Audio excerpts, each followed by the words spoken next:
Hey everyone, thank you for joining us for today's session titled Cannabis and Religion. The purpose of this conversation is to discuss the relationship between cannabis and religion, a relationship that can be historically summed up as opposing. But with the wave of legalization taking place across the country, it's time we seriously re examine weed and religion. I'm Johnita Dawkins. I'm a member of Chicago Normal, and I'm excited to be one of your hosts for today. I would like to introduce to you our speakers. We have Rachel Dawson. Rachel is an attorney and a former assistant appellate defender for the state of Illinois. Relying on her science background, she now manages a healthcare research initiative in Michigan. Rachel is a devout Christian and a preacher's kid and has served as a president of the Church Youth Council and a judicial officer for her denomination from 2008 to 2012. Rachel is a devout Christian preacher's kid and has served as president of her church youth council and a judicial officer for her denomination from 2008 to 2012. Rachel earned her bachelor's degree from the University of Michigan and a law degree from Indiana University Maurer School of Law. And we also have with us today Reverend Jonathan Tennial of Calvary Baptist Church of Chicago. Reverend Jonathan Tennial is a native of Chicago, Illinois, and a sixth generation Baptist preacher. He is the eldest son of John and Gail Tennial. Reverend Tennial enrolled at Xavier University of Illinois as a pre-pharmacy major. It was during this time that he received his calling from God, and God began to pull on him. He holds a bachelor's degree with a concentration in mass communication broadcasting with a minor in theology. After graduating from Xavier University, Reverend Tennial embarked on study at Wake Forest University School of Divinity. Upon his graduation from Wake Forest University, Reverend Tennial was the first recipient of the Worship Leader Award for the graduating student, exemplifying extraordinary leadership in the worship life of the Divinity School community. Reverend Tennial has a vast array of work experience, and he's currently working with BAM, an organization that focuses on youth development. What are your individual views on cannabis and religion? We will start with you, Rachel. Great, thank you. When you look at my individual views, I think we have to look at cannabis and its two main categories of use, as far as medicinal use and then recreational use. As someone who works in the healthcare industry, but also just as a Christian, we consider medicine and medical advancements to be blessings from God. And I think it was a very long path to recognition and scientific validation, but I believe that it has been proven that there is significant medicinal value in cannabis and the products that are made from cannabis. And so on a personal level, as far as the medicinal use of cannabis, I'm very supportive. I've seen it have very significant impact on people's lives. I mentioned that Edie was my good friend. I saw the journey that she took when her mother was sick and how that helped her through cancer. I've had another very close friend who had to go through cancer at a very young age, and how using medicinal cannabis really helped her deal with the impact and side effects of chemotherapy. So I'm very supportive of cannabis on a medicinal level. When it comes to recreational use, though, and as a devout Christian, I have no opposition to its legalization. I personally do not use, I personally would not use, because when we read our scriptures and try and live within the will of God, I think there is a number of scriptures in our Christian teachings that would say that the recreational use of cannabis is problematic from a Christian standpoint. I didn't realize the significance of medicinal usage until very recently. In college, it was the thing that everyone was doing, right? It's recreationally, and so I always thought of marijuana as not having any medicinal purposes or being any of any use medicinally.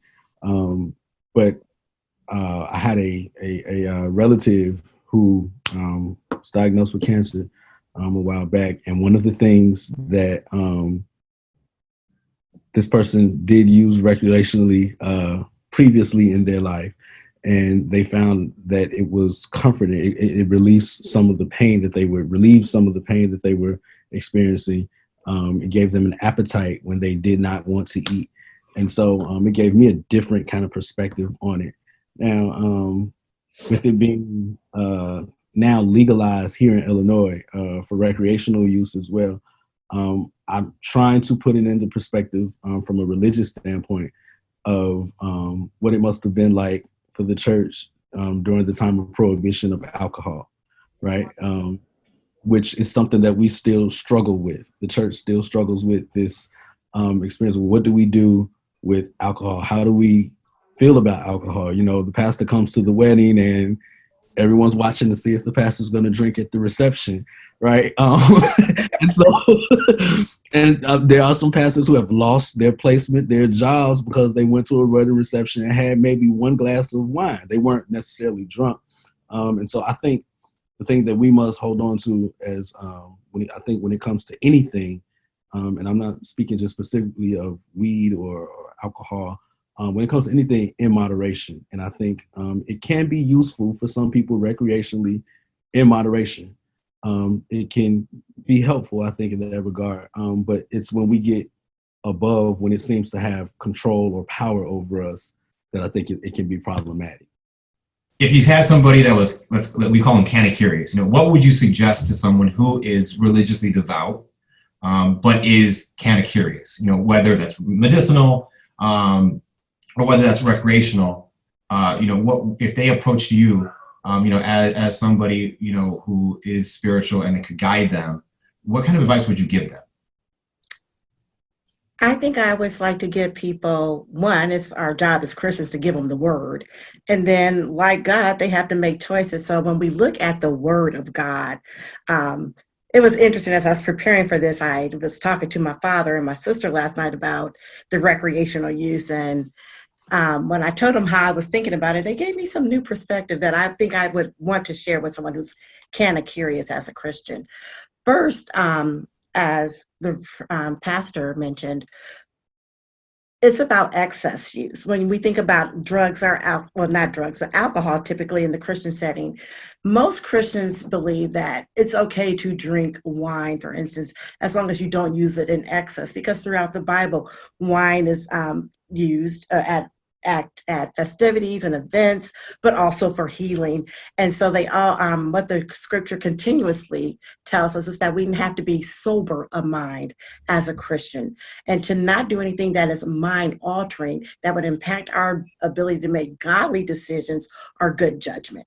And so that's one biblical perspective. And I think that's where a majority of people will probably land at. It's okay to do it as long as you don't do it in excess. Of course, THC, which is, the intoxicating element of cannabis, is a bit different than alcohol. So people would have to think about that. But then, as my father was sharing, it's not only that we have to be sober mind, but remember, our bodies are to be a temple for God, a living sacrifice, and all that we do is to be to the glory of God. So as a Christian, you have to ask yourself, is smoking weed or however you may consume it to the glory of God? Is it violating my body as a temple and as a living sacrifice of God?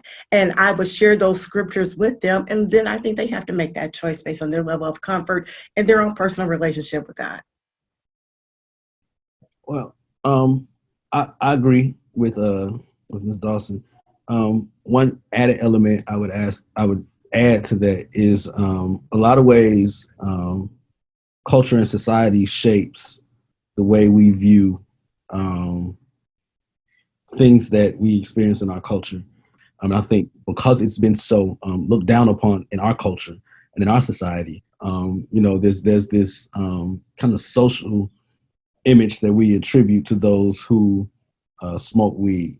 There's a image that we attribute to those who like alcohol, right? And so in our minds, I think we have to get outside of the box and not put people in boxes because of some of the activities that they participate in, or things that they seem that they appreciate, that they like doing. And even, we jokingly use a scripture in Genesis 1 that says all of the plants of the earth are are yours to consume, right? It says to eat. But I know folks who will use that scripture as reference to say, I think it's Genesis 1:21, who use that scripture as a reference to say, hey, weed is in the Bible, it's okay, right? But we also have to look at the text in its context. And I think so often we take some of the things that were kind of taboo in the biblical ages are not at all now, right? The things that that Paul may be writing about in some of his writings, it's just women being quiet in church. Is just one that is kind of sticking out, jumping out at me right now. That's kind of taboo in a lot of places here. What we're moving, in some churches that's still kind of, they hold tightly to that. But I think one of the things that we as Christians have to do is use the Bible to guide us, but not in a literal sense. And sometimes I think we take things in a literal sense, and it causes us to place judgment, cast judgment, or look at people, put people in boxes that they don't deserve because they like to do something that our culture, our society says is taboo or is wrong. And, I know there could be a lot of pushback on that.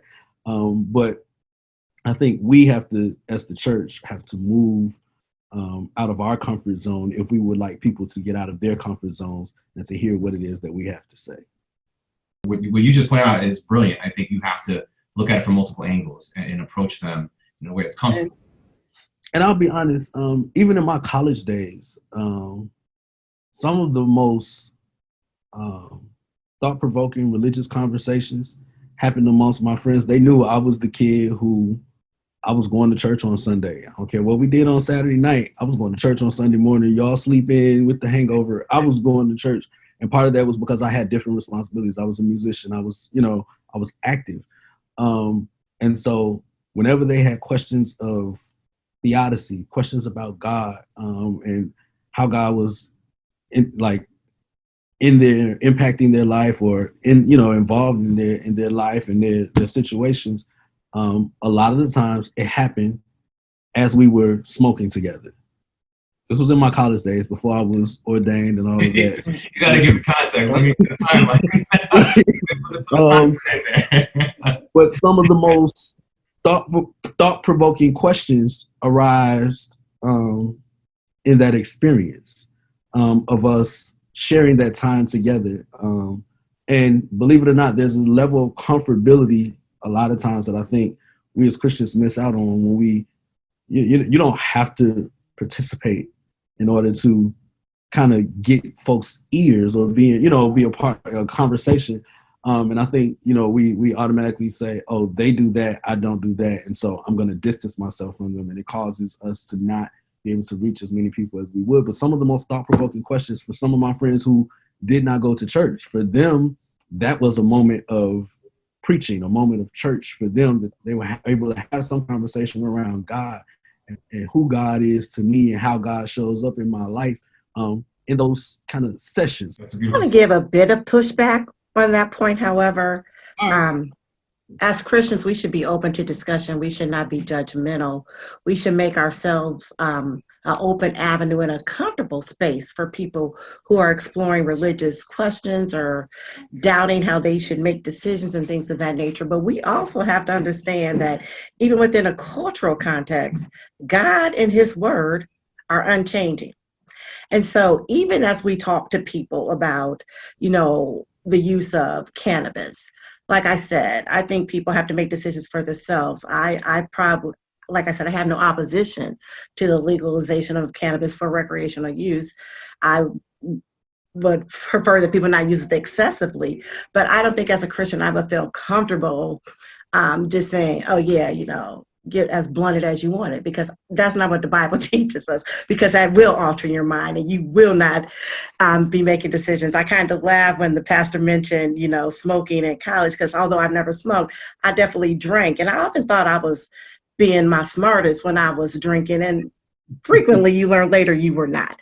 And so, but I want to be open and welcoming to people and definitely not make them feel that I'm passing judgment against them. I have to give them the word in its true form, in spirit and in truth. And so that's just what I want to, warn against in our attempt to connect with people on every level. Do you think that there is a divider here that's based on age, like where the old school is set in this mentality, this religious mentality, and then the new school is being brought up to kind of accept this and bring it into a new way of thinking? Would you agree with that, or what would you guys say? I would argue that there are more older, and when I say older, I'm saying 50 plus, who smoke than we'd like to admit. I'm learning that the older I get, that there is, it was like when I was in college, I thought it was something that only folks our age did. And, after a while, you kind of outgrow it. And, for some people that is true, but I'm finding that there are a lot of older people who are regular marijuana smokers.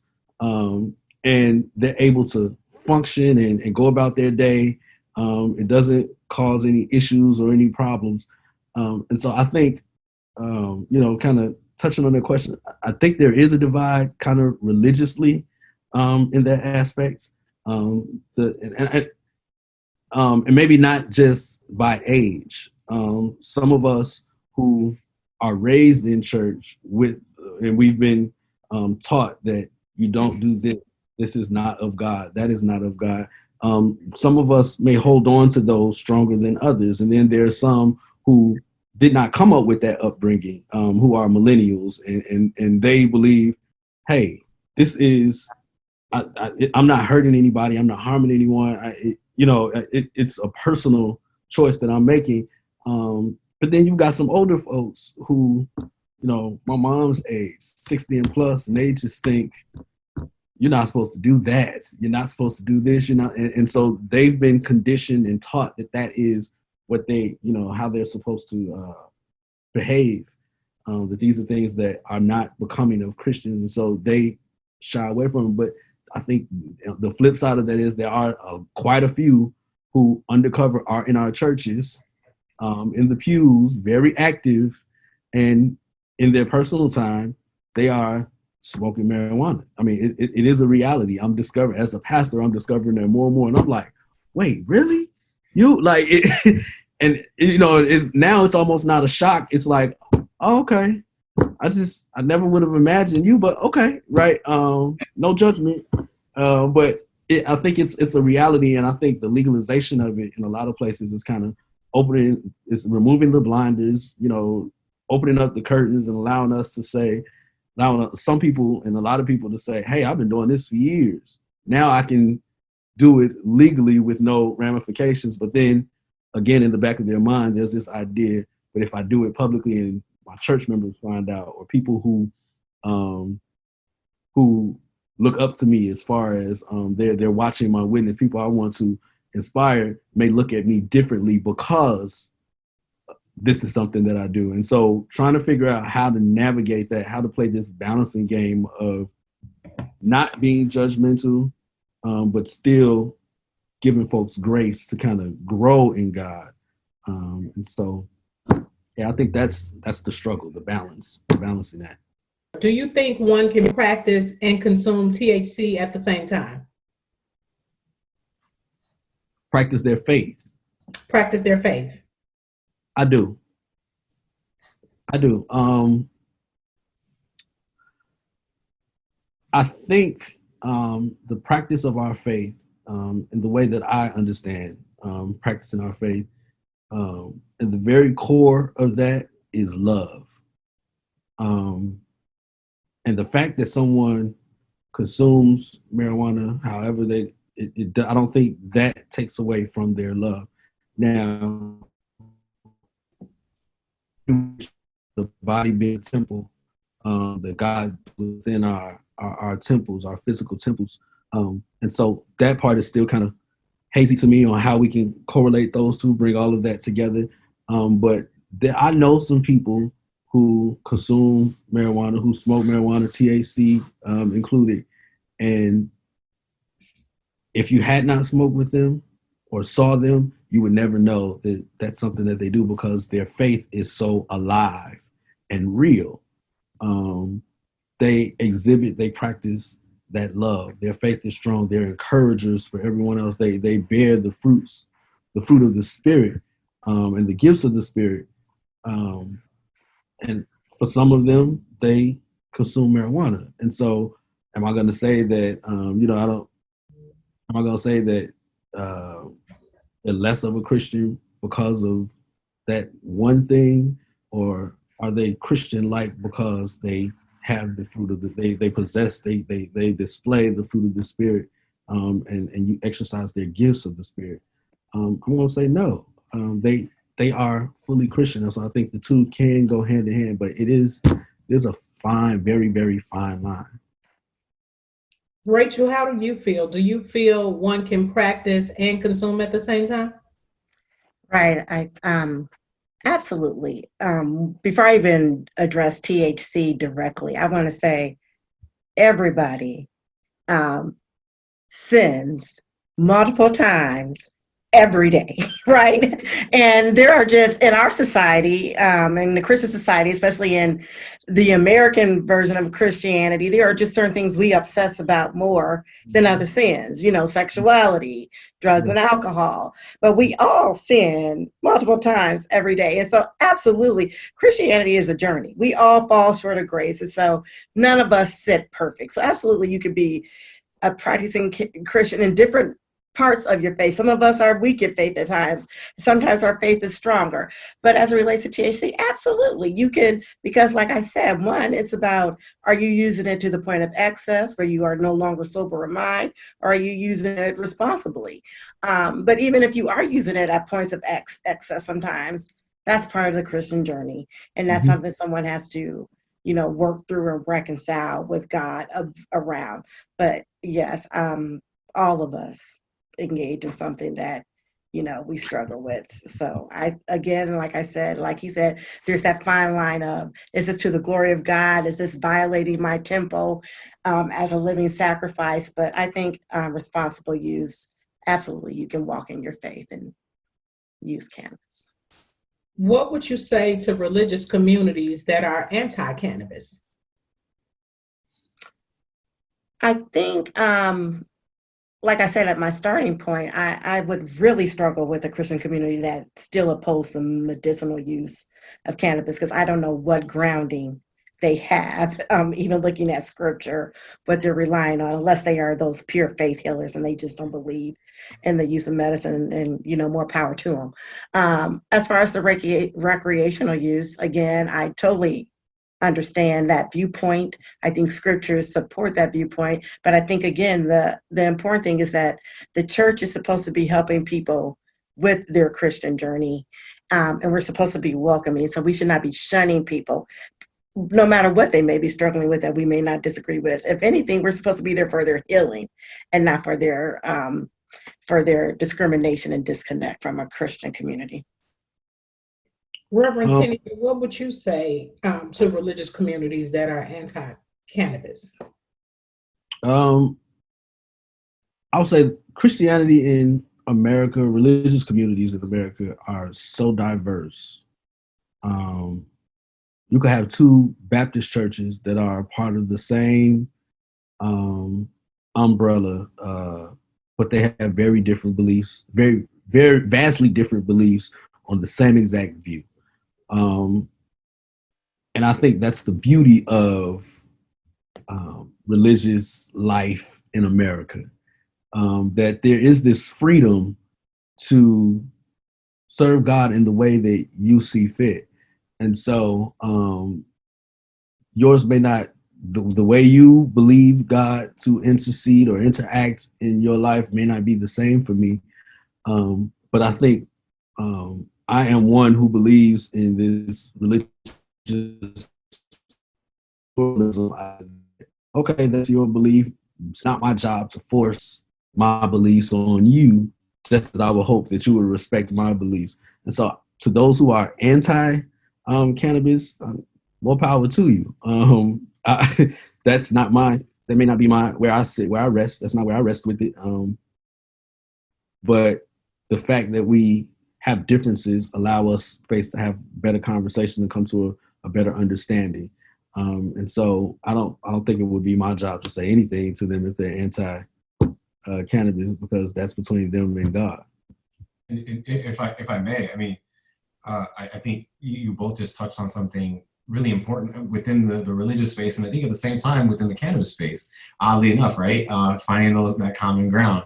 It's education, right? I mean, I think this. How do you spread Christianity? How do you speak to people? It's education, right? You witness to them, you talk to them, you educate them on questions they might have. I think the same can be said for the cannabis community. There is a lot of misinformation, right?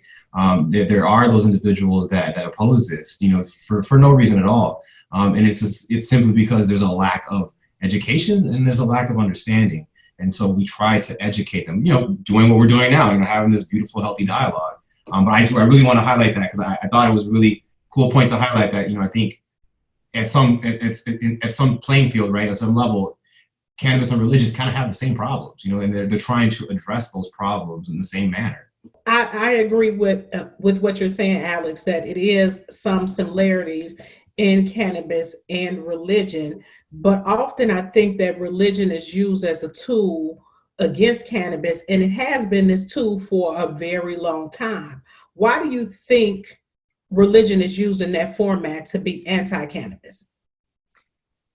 Well, one, I think based on scripture, there's plenty of scripture to support how especially the excess use, but any use, there's plenty of arguments for any use of mind-altering drugs or alcohol is against the word of God.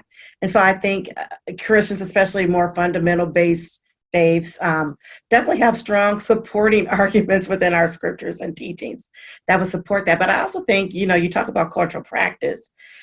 We got to keep it real, y'all. There, especially in America, the use of marijuana is tied to excess use and certain behaviors in our society. And so I think when you think of marijuana in America, there's certain famous people you attach it to who have certain images. For instance, you think of weed, you think of, Snoop Dogg. And you think of someone who's always high. You think of Method Man.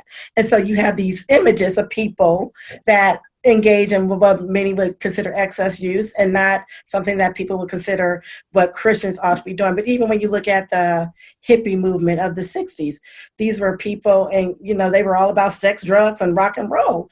And they were not only shunning cultural norms, they were shunning faith practices. And so it has been an antagonistic movement toward the Christian faith culturally in our country for a number of years. And so I think it was set up in an oppositional way. And so I think that's where many churches stand on it. Again, I think I would use historically prohibition again. I wasn't around when prohibition was going on, but I'm a history buff, and I remember that was something that drinking was something that you just did not do.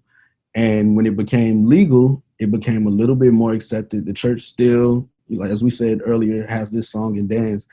But I think, particularly for Black church, I think there's always this song and dance around the sacred and the secular, right? I remember hearing my grandfather talk about when they were kids in Mississippi, the same people who were at the juke joint on Saturday night, the ones who were singing and performing there would be the same ones in the choir on Sundays, right? And so I think because, like you said, marijuana becomes this kind of secular thing that's identified with, and those who smoke it are identified as, sex, rock and roll, Snoop Dogg. Those are the people that we automatically identify. education, again, like Alexander said, is a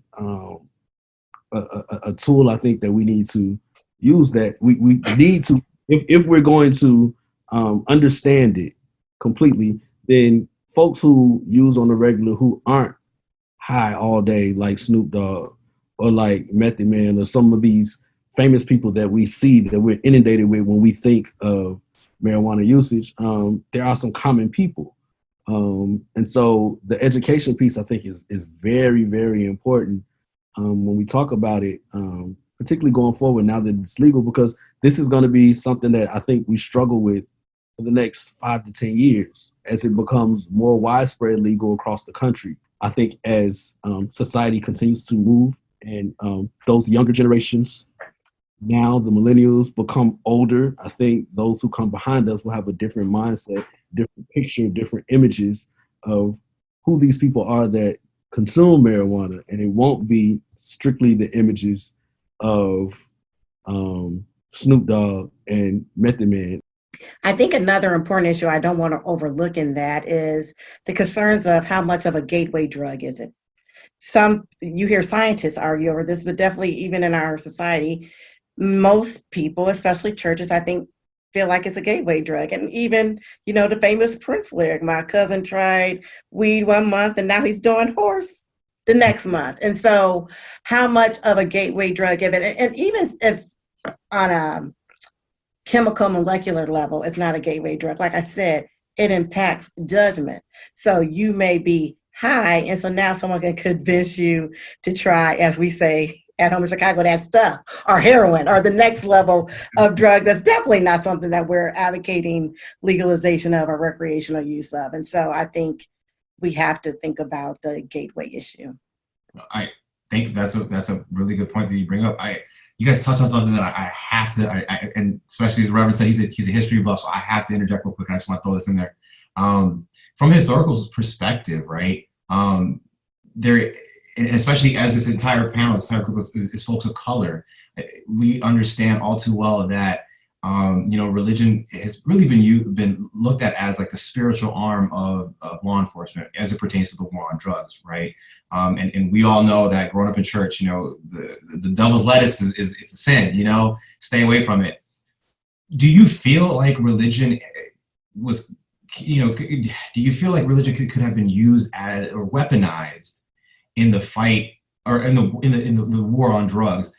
Because we've already established that the war on drugs was harmful to Black and brown communities. They disproportionately targeted Black and brown communities. Do you think that religion could have been hijacked or historically was hijacked to really push that message, particularly on communities of color? Absolutely. I think from the beginning of time, religion has, and I think always will be used as a weapon when it's in the hands of the wrong individuals. It was weaponized when it told Black people when they came to this country, serve your masters, slaves serve your masters with obedience. It was weaponized. It's been weaponized in a lot of ways. And I'm just thinking of the Book of Eli, the movie.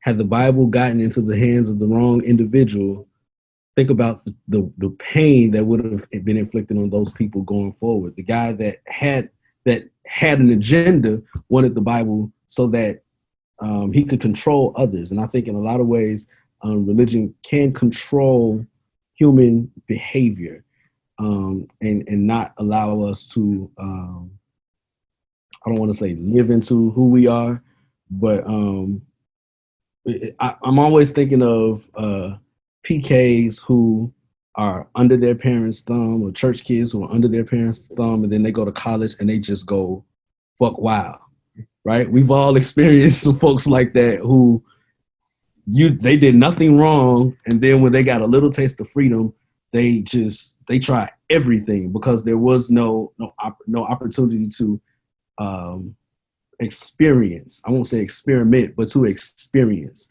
some things and make choices on whether that's good for me or bad for me. That's something I want to try. And so I think part of growing up is the experience, the learning, and not necessarily. We say all the time, Kids don't do what they say they do, don't do what you tell them to do. They do what they see you do. And so they have to sometimes experience some things and make the decision for themselves if this is the way that they want to go. So I don't know. I don't know. I think I talked myself into a web. I'm confused now. I think it's a bit complex, especially when you look at it historically. I'm not going to go far back. I'm going to go to the 80s because I think it's an important issue to think about, especially for our upcoming election and what people will say about the various candidates during the war on drugs. We were desperate communities. It impacted Black people bad, but Black communities were desperate. My father's church at the time, in the 1980s, was at 9448 South Eccleston. Don't think too hard. That's the little church across the street from Trinity. And I remember when we first started at that church. In that neighborhood. It was a neighborhood you could walk. We walked it even once the drug problem escalated. But my father was always a pastor who was tied to his community. He knew everybody up and down all the streets. And, we would walk down the Robichaud Park and have events and play basketball, and it was comfortable. But we saw that community turn. And I remember the midnight calls from my father's members picking up that their son had got caught up in drug and gang activity. And Pastor, can you come help me with the police at the jail? Or Pastor, he got shot. Can you come comfort my family? And so churches were as desperate as everybody else because we were facing dangerous, violent times. And so I don't know that it was weaponized. I think we were just all trying to find a way to cope and make it and survive and deal with what was going on. And so the war on drugs, we can Monday night quarterbacking now and think about all the missteps. But at the time, y'all, it was desperation. And so churches were just trying to play their role in helping stop the spread of the gang and drug violence and nurture to their people. And maybe sometimes we made bad decisions in that. And so I think when you look at that time period, it was a tricky time period. But I think the problem now is that we do have a lot of knowledge looking back, and some churches are still slow to evolve and learn how to minister to people where they are and learn how to work within the community in the way that we saw Christ himself work into the community. You never saw Christ shun somebody or turn him away, be it a prostitute or whatever. And so I think churches, some have been slower to evolve and do use it as a weapon, as a tool of fear to control people, while others have evolved and, they are doing much better ministry and connecting with people. So as we are evolving into what's next, cannabis is destined to bring in a lot of revenue to the state. And the state has allocated funds for restoring, renewing, and reinvesting in the community. The program R3 has funding. Do you think that it is wrong for the church to receive R3 funding? So I looked at that question. I was looking at the purposes of R3 funding. R3 funding isn't about the promotion and advocacy of cannabis. It's about delivering important community services in a range of areas to the community to address things that are problematic, be it, violence or whatever the case may be. And as long as the church is still an important and key player in providing those services to the community, I have no problem with them getting funding, because I don't want to play the quid pro quo game. You didn't like my idea, you went on my side, so you don't get no money. I just don't think that's the way to address that at all. And what do you think, Reverend Tennial? Those are the services of the church. And so they should receive the funding. I'll leave it at that. Yeah, I'll leave it there. I guess that's a hot topic, huh? I think it's interesting though that we could be against something, but if it's profitable and benefits us, there's something that's that makes me uncomfortable about that. And so we're reaping from the profits of the sales of marijuana, but then we want to say don't do it. That's problematic for me in a lot of ways, and can even be described, I think, as hypocritical, because if you're actually against it, then you shouldn't take the funds from the profit. If we're going to be, if we're going to play it that way, I think that's how it should go. But if the churches are providing that service, then they should receive the funding to do that from those funds. So are you all familiar with weed churches, or sometimes it's called pot churches? Because this is something that is becoming very popular. Do you feel that that's a legitimate faith-based community? Let me say this. I was looking into that. It's clear and obvious that some of them are not faith-based. It is something that they're doing to skirt licensing laws or whatever it may be, so that they can partake in weed, but also sell it without having to go through all the compliance issues. That's what it was in many states before they became legal. At first, it's still in Indiana. In Indiana, they have weed churches. Indiana has not legalized. And so they're using it for that purpose. But to the extent that there are faiths that believe that cannabis is important to their faith practice, that's on them. The Rastafarian, it's a sacrament in the Rastafarian faith. It is a sacrament that they actually believe brings mental clarity that helps them connect better with God, as opposed to drinking in sobriety that impedes their connection with God. So to the extent that it's sincere and legitimate, more power to them. But we know that it's been used for purposes of skirting compliance and being able to sell without licenses or distribute without licenses and things of that nature. Personally, just want to thank both of you, not only for myself, but for the viewers out there who might be struggling religiously and seeking some of those answers. So again, thank you so much. I just want to give you guys a second to shout yourselves out. Where can we follow you? I'm gonna go ahead and start with the Reverend. Please drop some handles. Where can we follow you at? You can follow me on Twitter at the Book of John. That's all one word, the Book of Jon. That's my Twitter handle. And then if you're in the Chicago area, welcome to visit us at Calvary Baptist Church, 2309 East 80th Street. Right. But that is who I am. Thank you all for having me. Rachel, please, where can we follow you? What can we get some information from?